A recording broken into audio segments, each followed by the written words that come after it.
talk to us.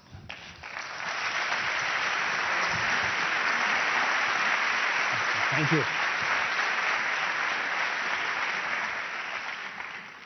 So thank you all for having me come here, especially the management of Orkestra and the government of the Basque Country. And thank you all for staying late in the evening to hear yet another talk.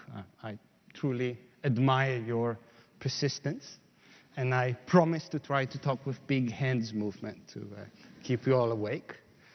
I feel especially blessed to be here in the Basque Country today because while I was still doing my doctorate at MIT, every time that the going became too tough, my best friends and I would go to the mountains in New Hampshire and Vermont. We'd climb up a mountain, and the top of the mountain we'll open a Basque wine bottle, drink red wine, and try to think about how do we overcome the difficulties. So for me, the Basque Country is the mountains, red wine, good friends, and thinking about the future. So I'm very, very happy to be here. So in my talk, José Luis asked me to talk about how, from the studies I've done in different countries, we can think about multiple pathways to rapid innovation-based growth, and what should be the role of the government of a region. So few discussion points, so we will be on an even footing and understand where we are. First of all, we have to understand what are the global changes. And we have to understand that there are multiple pathways to success. And the fact that there are multiple pathways to success means that you gain few things, but also with each pathway, you have different challenges and weaknesses. So those are real choices, not just a talk. There are new roles for the state in the case of rapid innovation-based development, which are quite different than what we thought about when we talked about strategic planning before. I'll talk briefly about international success, and after the last presentation, I'll just open up how to think about the Basque Country. I think we heard quite a lot. Thank you so much. This one? Yeah. We will all be waiting for the president to final our evening.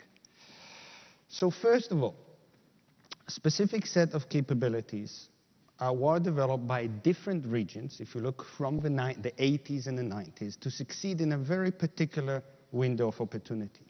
So if you look about Israel, which was a relatively peripheral region with not great economic success until the late 80s, even the beginning of the 90s. It is now the supplier of new technologies. If you think about Israel high tech, it's not everything. It's very particular in supplying completely new ideas. For example, I don't know how many of you use IM, instant messaging.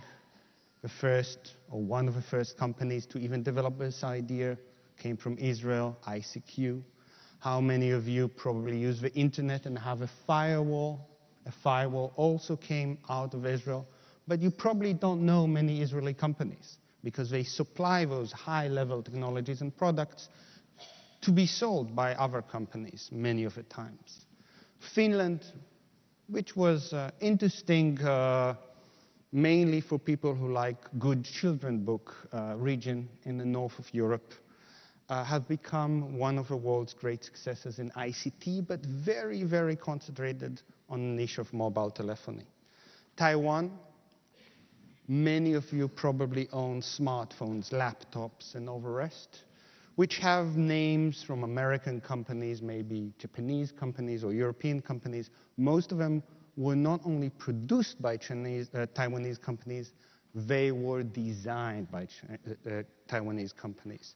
If you have an Apple laptop, for example, many of the design of how it should look like, how it should work, what to put inside, was not done by Apple, but by Taiwanese companies. And China, which I'll talk briefly about, had basically become the workshop of the world, but not only the workshop of the world. Great many innovation across specific stages of production are done in China. And China now leads the world in innovation that are after somebody have already proven the concept. So as soon as somebody prove that you can work in a niche, you will find Chinese companies working there. As soon as a company like Apple actually need to produce a thing like the iPhone, you have to have Chinese companies that know how to produce it. So it's like the Red Queen of Alice in the Land of Mirrors. It runs as fast as it can to stay on the cusp of innovation, never really trying to push the frontier, but immediately being able to work on innovation with the latest technologies developed elsewhere. So let's talk about globalization. As José Luis have mentioned, production is now globally fragmented. What it means is that countries or regions specialize not only in industries, but in specific activities. So if you think about in the good old days, when you talked about the Japanese or the Japanese car industry or Japanese computer industry, you talked about an industry that started with sand and rubber and iron ore and ended with a complete car. When you now talk about an industry like semiconductor industry, you look at the US, look at Israel, you look at Korea, you look at Taiwan, all of them are extremely successful in a semiconductor industry, but all of them do only very small parts. Taiwan is really good in fabrication, the US and Israel is really good in putting new ideas on silicon, and Korea control the world's memory chips. The second is the service transformation, which we haven't talked a lot about today, but it's really important. And what has changed there with the IT is the fact that you can take services that were done one time only and then disappeared. You manage to routinize them, make them into algorithms, and then immediately make them into products that can be sold and not necessarily be sold and consumed in the place that you have purchased them. And with that and the rise of what we now call cloud computing will probably change the way of many industries, from finance to maybe even law, back offices, in ways we really cannot imagine even today.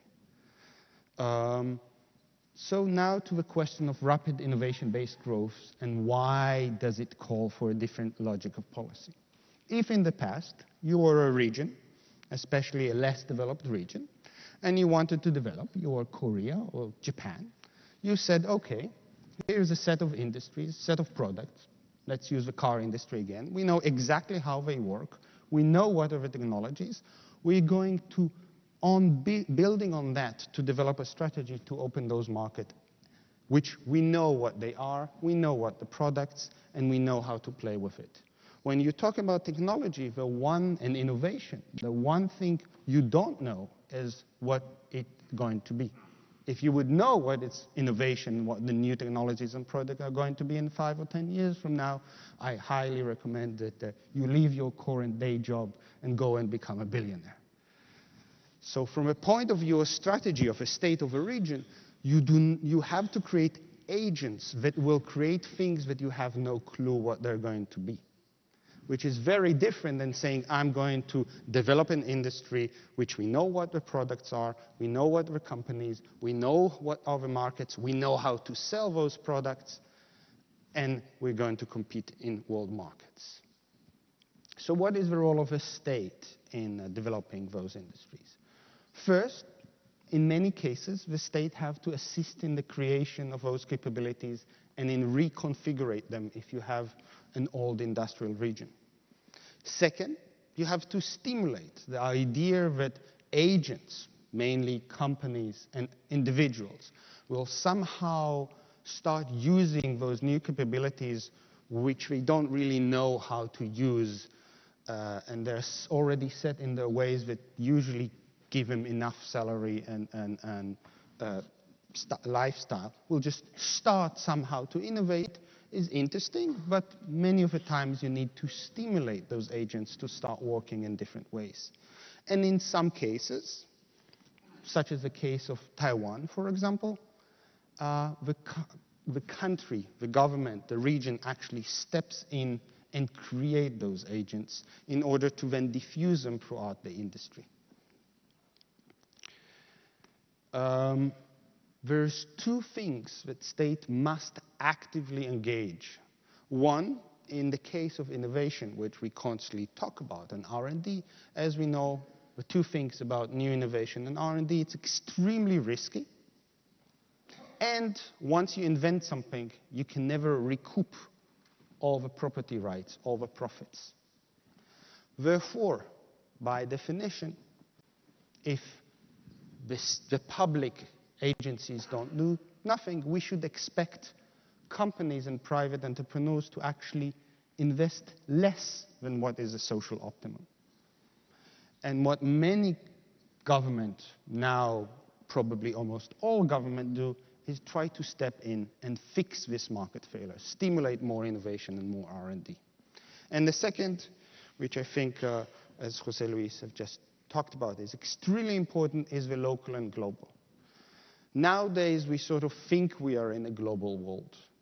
But in the past, or today, if you're a small region or a small country, which is not very well known, why would a multinational like Intel will ever agree to license critical technology for its fabrication from a company developed by two guys in Zimbabwe? They'll be crazy if they'll do that. They'll be crazy if they even go and talk to those people. However, when the state actually develop programs to bring the multinational in and also bring its own companies and entrepreneurs out, and maybe also make promises that they will make sure that those kind of relationship would work, you have a much better chance of starting those relationships. And once they start and there's trust, you can build on them. How states engage in those two domains really shape the creation of capabilities and impact the development paths of those industries, and I'll show you a few cases. And each choice path, as we shall see, had real consequences, because you opt either by chance or by planning to develop one set of capabilities, not others, and therefore you have different set of weaknesses and strengths. So, let's talk about the four critical decisions in industrial R&D. First of all is the development of skills. And there you have to think about how and where. So, for example, two concrete examples. In the same time, both Taiwan and Israel wanted to create an IT industry. Israel opened an agency called the Office of a Chief Scientist. Office of a Chief Scientist said, government should not at all intervene in the market. We have no clue what is the new technologies. We are opening a program that will stimulate those kinds of projects in private industry. Basically, private companies and entrepreneurs should come to us with ideas. We will train them how to come with ideas. And if they come to and with an idea for a product which is exportable based on new technologies, we will support them, giving funds of up to 50%. In the past, it was up to 70%, basically lowering the risk. If the project fails, the entrepreneurs and the company pay nothing back. If a product succeeds, they have to pay royalties. Therefore, the skills and the knowledge of how to play with it was done in the private industry. In Taiwan, after the government tried to talk to a few private entrepreneurs about this new industry called semiconductors that nobody wanted to work with, they created a huge research institute called ITRI, with about today 5,000 or 6,000 researchers that basically developed their technologies, bought obsolete technologies and new technologies, mainly in the US, but also in Switzerland, and developed a model company for the fabrication of chips, of IC chips, and then spin it off. And have done it for almost all areas that Taiwan is strong in semiconductors. And with time, what you see is those skills of R&D were developed and still are. The key core ones are within the public domain, not the private domain, and the companies mainly operate only around development, with a government agency basically responsible for most of the true industrial R&D in Taiwan. Resources are, of course, also important. How much resources you give and how do you give them? Do you opt for a private VC program? Do you opt for government funding? Do you try to give money mainly to the universities and then force the university to commercialize the technologies? Do you opt for specific industries like Taiwan, or do you opt for what Israel have done, which is basically all technologies? As long as it's new R&D, we will give you money. Impacts what kind of capabilities you develop. The third and the fourth are, of course, global and local. And foreign firms. Foreign firms, we usually think about only what they do inside our own borders. But that is not true. It's also how do you deal with them outside. And again, two examples. Ireland and Israel both opted to work with the same American companies in exactly the same years, while Ireland opted to try to seduce those companies to come to Ireland with low taxes in order to create factories that will create a lot of jobs. Israel, at the same time, concentrated on opening R&D centers.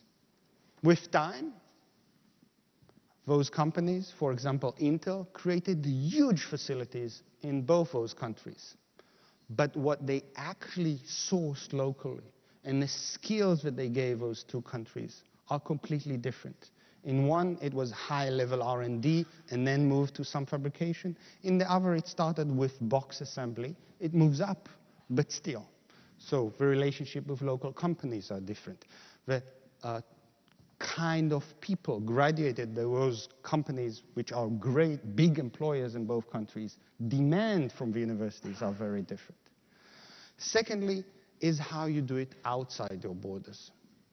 So, for example, in Israel, since the government said that R&D is the main engine of growth, you had a program called the Bird Foundation that tried to match American, basically the same American multinational Israeli companies, and give up to 50% of the cost of R&D for a new product, where the division of labor is that the American companies that's supposed to know the market define the product, and the Israeli companies actually do the R&D.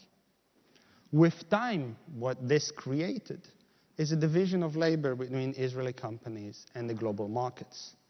And of course, that develops to this day. You can look at Taiwan, where what the Taiwanese companies really wanted to do with the multinationals is to supply components for them. And the government was critical in securing the first few contracts. And the same goes with foreign investors, both within and outside the national domain. Well, Taiwan really tried to limit FDI and the ability of foreigners to invest in its own companies, and the ability of Taiwanese companies to list abroad. Israel, and to some degree China, which might surprise people thinking today, but China really wanted FDI, have tried to increase the amount of money and control that foreign investors have on its own industry.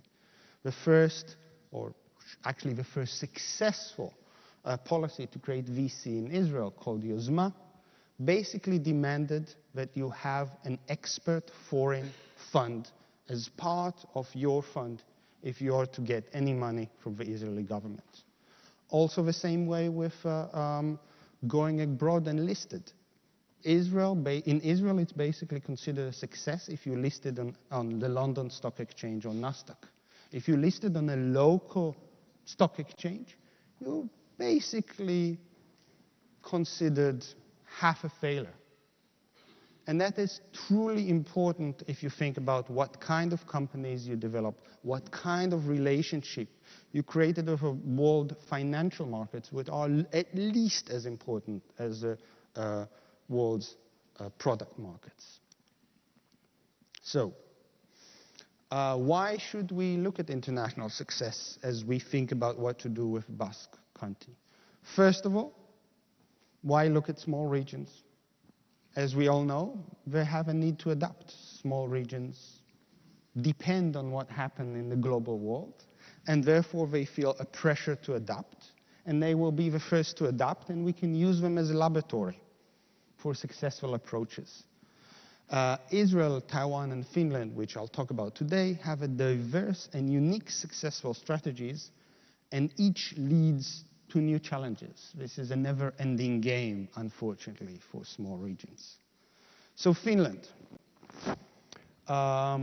with the collapse of the Soviet Union, which was basically the mainstay of the Finnish economy, which supplied things for the Soviet Union, you have a horrible economic crisis.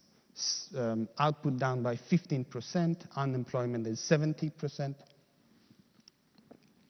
Today, even if Finland does not look as healthy as it looked last year, you have Nokia, which is a 160-years-old company, is still one of the world leading in mobile telephony. And Finland is considered one of the most successful and innovative countries in the world, both in ICT, which we all know, but also in more traditional industry. For example, how many of you walk through airports or hotels or office building and see the name Kona, which is one of the world's most successful, how they call themselves now, lifting services companies, pulp and paper, and rubber. How did it happen? First of all, you have a complete structural reconfiguration of innovation system. Finland has been the first country in the world to take what was then a new concept, innovation system, and try to employ it in order to reconfigure the system. They took all the stakeholders, industry, labor, universities, and of course the government, used the old foundations of basically wage agreement to come up with a whole set of new institutions like TEKES to think about how to move into an innovation-based. Basically, the policy was supply-side investment, huge investment of R&D, and try to internationalize Finnish firms, for example, Kona or Nokia. The outcomes are great success in ICT, unfortunately, as we now see, built around one company, and success in the revamping of traditional industry. However, Finland now has severe challenges, which with the slow or maybe rapid decline of Nokia become even more prominent. There is very little entrepreneurship, there are very few SMEs, and there is very few globalization, and of course over concentration. And I was part of the evaluation team, international evaluation team of the new Finnish innovation system, and what is clear is that they have no demand or user-based innovation policy. Israel. I don't know how many of you can think about it now that Israel is considered to be a startup nation and a fount of science and technology, but as late as '68, when the first ever government committee about science and technology set to think about it, called the Kachelski Committee, they found out that in the whole industrial sectors there were 886 R&D workers with any kind of academic education. So probably twice the amount of people in this room in the whole industrial sector. 78 to 86, there's a raging inflation. This is not a spelling mistake. This is an inflation that I think even Argentina would be proud to have.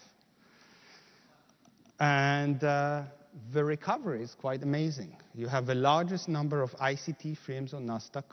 It used to be the largest after the US and Canada, but the latest figure I've seen, it's the largest after the US period. As early as 2000, the IT export alone were 13 billion, which even more importantly, 71% of the industrial exports and 70% of GDP growth. So really, IT have become the Israeli economy. How does it have done? Was the creation of a new public agency, which I talked about, the Office of the Chief Scientist. Basically, the idea is we have to maximize R&D. R&D was defined as thinking about new products that are exportable in all industries, what's called horizontal policies. And the idea that the government has no clue what will work in the market. It's entrepreneurs and companies that know how to work in the market. And the role of the government is to convince the Israeli entrepreneurs and companies to do more R&D.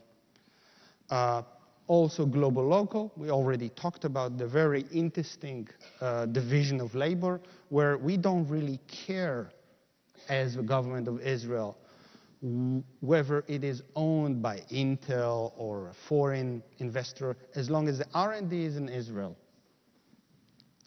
And that was being the focus. The outcome is great success, and we must also remember in all those cases it took about 20 years to see the huge transformation.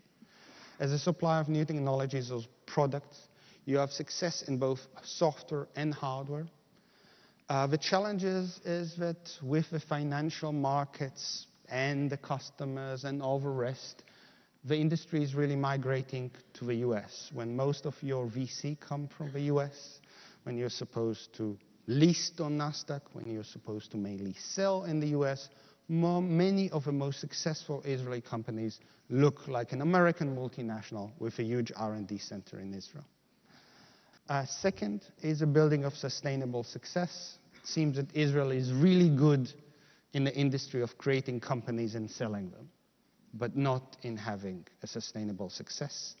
And the other thing which we must think about in terms of public policy, together with its great growth, Israel, which has been, as described by some of my American friends, a nice quasi-socialist country in the 70s and 80s, probably one of, I think, either the most or the second most egalitarian societies in the OECD, is now either the most or the second most unequal, economically speaking, country within the OECD, where you have people who work for the high-tech sector that have American salaries, and you have everyone else. And the other question is, what next after ICT? It is not at all clear that Israel can find the next new things and be successful in this kind of a model.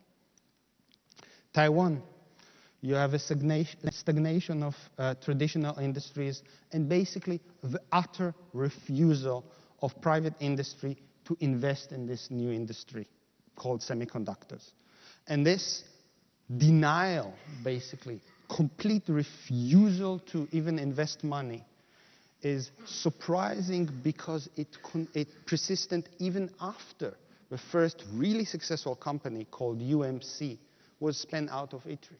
So when ITRI came with the idea of creating a company based on its own technology called TSMC, which is now the world's biggest pure-play foundries. They produce most of the chips you have in all your gadgets. No Taiwanese companies or financier wanted to invest in it. In the end, it was the government, the KMT, the ruling government, the ruling party at the time for its own investment vehicle, and one company called Siemens from the Netherlands, which gave the money to start TSMC, which is now one of the world's most successful companies.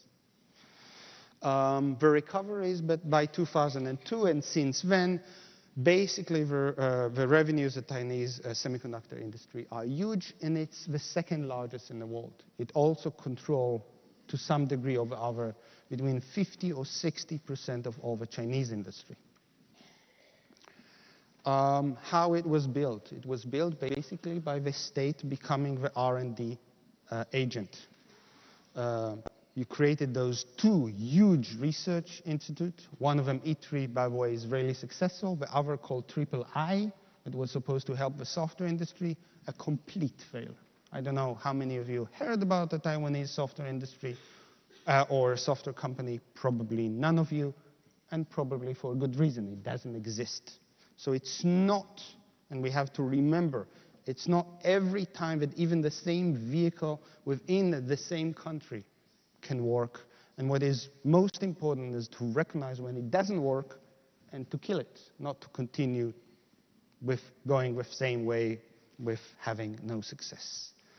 The policy was basically very similar in the beginning to Singapore or to Ireland. Even the same multinationals come, have duty-free zones, we'll give you the land, we'll give you the money, just come to Taiwan. As soon as those companies came to Taiwan, the Taiwanese started to basically put the pressure to source local components, to transfer technology, and in the end even move the multinationals out of Taiwan. The outcomes, as I said, Taiwan is the world's most successful OEM, ODM industry in the world. Almost everything that you own from the level of high-level electronics and IT has been either partly or fully designed and produced by Taiwanese companies. Great success in hardware, complete utter failure in software. And the challenges as Taiwan view the future, and as you have this huge thing called China, basically following in its footsteps, that you have an institutional system, including a financial system, which is really good in doing what it does, but really bad, actually inhibit product innovation.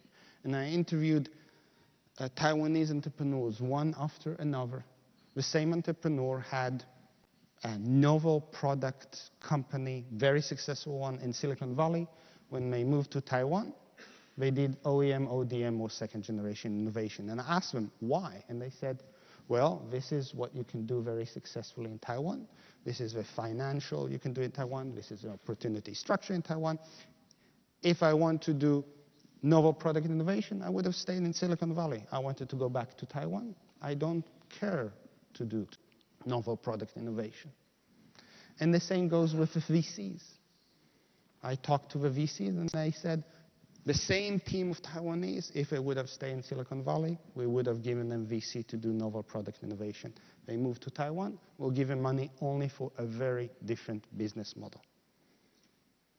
And the second challenge is that you have a maturation of the ICT industry. This is correct for Israel, it's also correct for Taiwan. The ICT industry has been the industry that let many of those countries rise very quickly. It's now maturing. So let's go to a slightly bigger region called China, maybe the world's biggest new market. And in the work we did on China, we try to basically dispel two myths. One is about innovation, and the other is about China. So if you think about the debate that we now have about China, most of the people belong to two sides of the same debate. Either China is now so successful because it looked like Silicon Valley that it's going to control the world and become most innovative, or look, China does not look like Silicon Valley and therefore it's going to be a miracle that is going to be broken and we have nothing to worry about. We think that this myth is completely wrong. First of all, because it doesn't understand what is innovation. Innovation, if you care about economic growth, is go through all the stages of production, from thinking about new idea to actually delivering the services, improving the services, doing the logistics that allow you to produce the products. And you need innovation throughout all of those stages. It is not at all clear from the point of view of economic growth and job creation which stage is actually best for your countries and your people. This is especially true when you have a fragmentation of production, because what the fragmentation of production means, that countries and regions can specialize in different stages.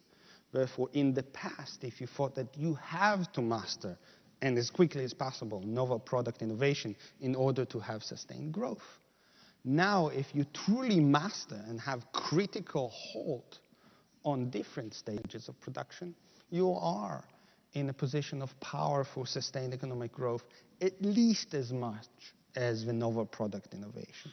So if you think about a company like Apple, an iPhone 4, I don't know how many of you have iPhone 4. When Apple designed iPhone 4, which turned out to have horrible problems with its antenna, it's actually Taiwanese Chinese producer who told them in advance that they have a horrible mistake in putting this antenna where they put it, and Apple didn't listen. Which goes to show not only how this particular producer called Foxconn is critical to probably the world, Americans, and maybe the world's most successful IT company currently, but it probably knows much more about how to produce supposedly Apple products. It is not at all clear that Apple could produce its own products and sell it to you in prices that you can afford without its Chinese counterparts. The second interesting thing about China is that what you have in China, because of the need to move from a communist country to allow capitalism, is you have regional experimentation. And if you look, when we looked in Beijing, Shanghai, and the Pearl River Delta, you have many different Chinas, if you will, which are all going through the same business models from the Mata level, the run of a Red Queen, but they operate very, very differently, which from the point of view of China, the country, means that you have a much more robust portfolio.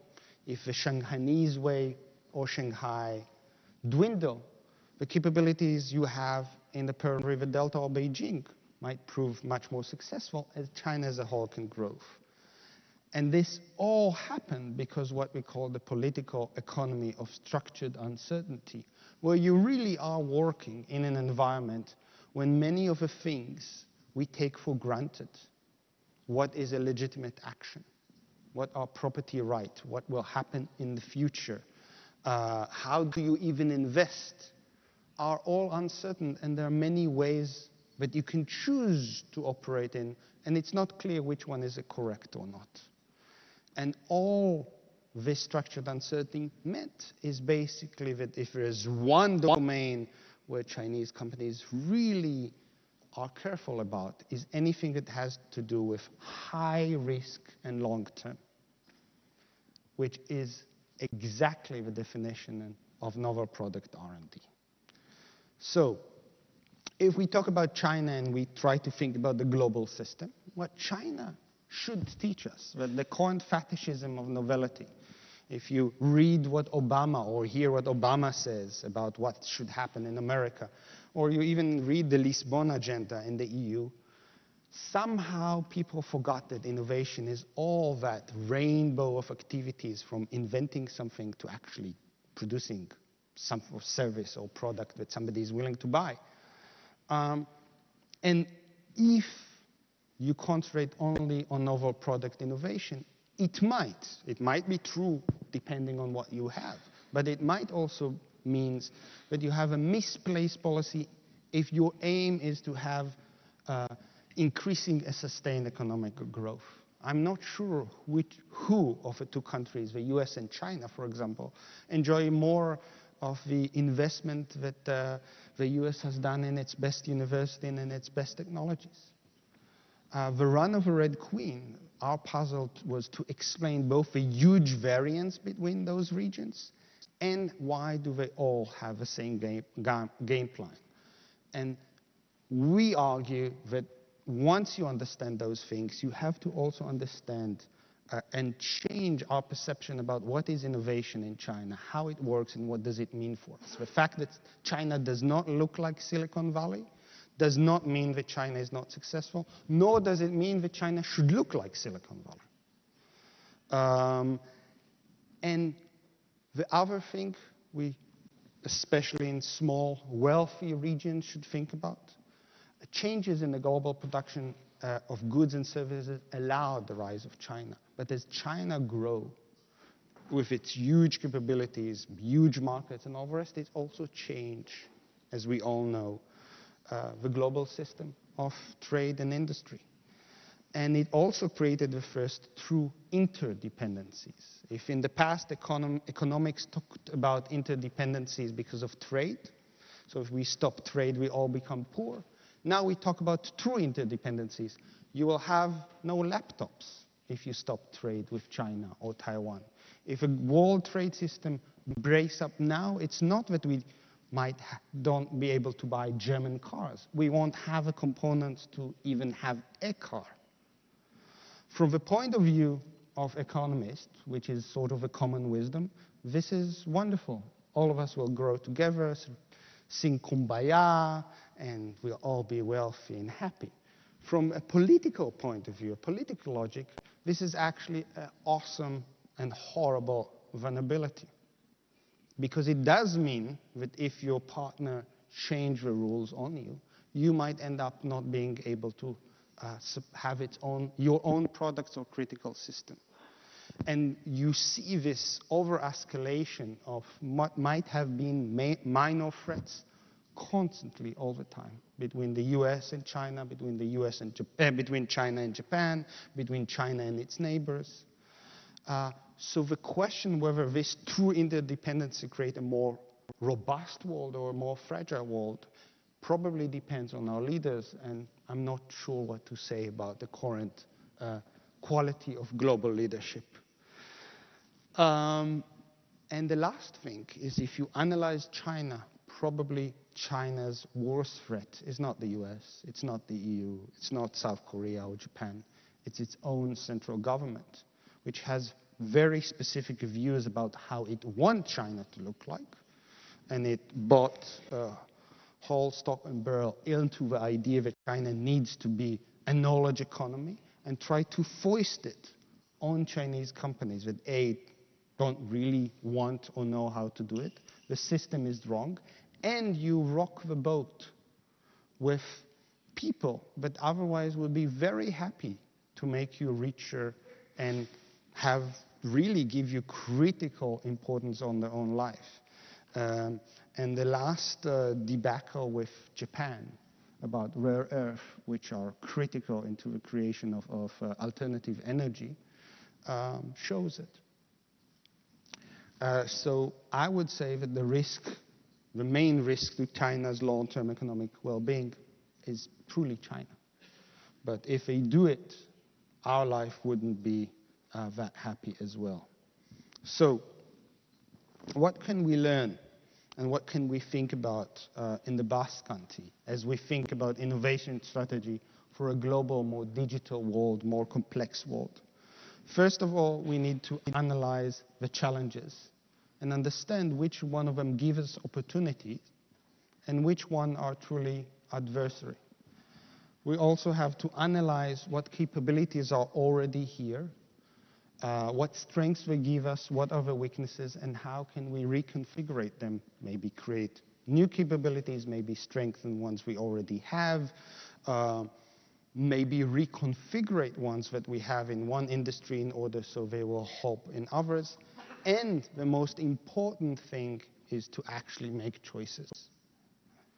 And understand that those choices, the aim of them is to create synergies, but they have a trade-off.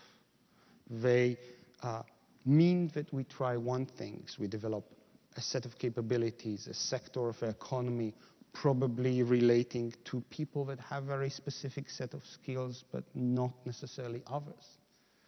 And those trade-offs will stay with us for a long term. They're not something that just disappear within 5 years.